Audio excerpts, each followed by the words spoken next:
ঘুগনি করব, মটরের ঘুগনি করবো আজকে, কাবলি ছোলার না।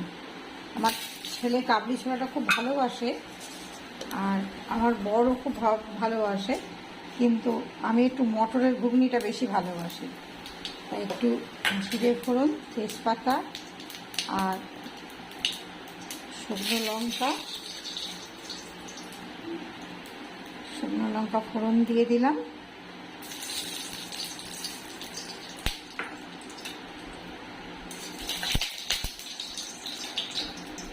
এবার এখানে আদা, জিরে, নুন, হলুদ, মিষ্টি, লঙ্কার গুঁড়ো সব দেওয়া আছে। এবার এটাকে একটু কষবো। আর এই মটরের সাথে টমেটোটাকে সেদ্ধ করে নিয়েছি।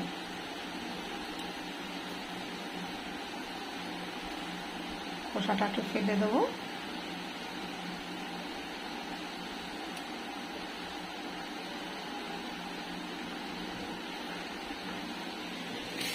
এটা দিয়ে দিলাম।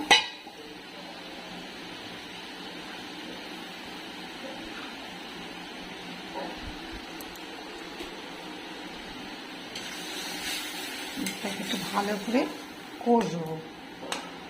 টমেটোগুলো একবারে সেদ্ধ করে নিলে না একটু নরম হয়ে যায়।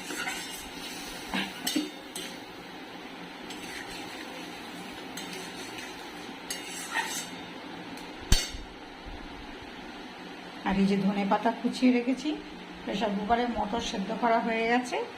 এবার এটাকে নামিয়ে ধনেপাতা দেবো, আর একটু ভাজা মশলা করে রেখেছি, ভাজা মশলা দেবো, একটু বিট নুন, লেবু দিয়ে একদম এটাকে রেডি করে তারপর খাওয়া হবে। ভালো করে এটা কষে নিই।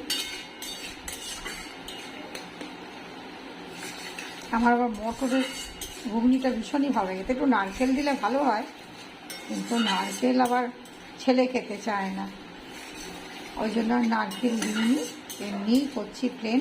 আলুও খেতে চায় না ঘুগনিতে, নারকেলও খেতে চায় না, যার জন্য আলুও দিইনি আর নারকেলও দিইনি। কিন্তু নারকেলটা দিলে বেশ একটু টেস্টটা আরও ভালো হয়। আর এটা কষা হোক। মুড়িটা একটু খালি কড়ায় একটু গরম করে নিচ্ছি। গরম করে নিলে হবে কি, মুড়িটা খেতে খুব ভালো লাগে, বেশ মচমচে হয় আর খেতে খুব ভালো লাগে।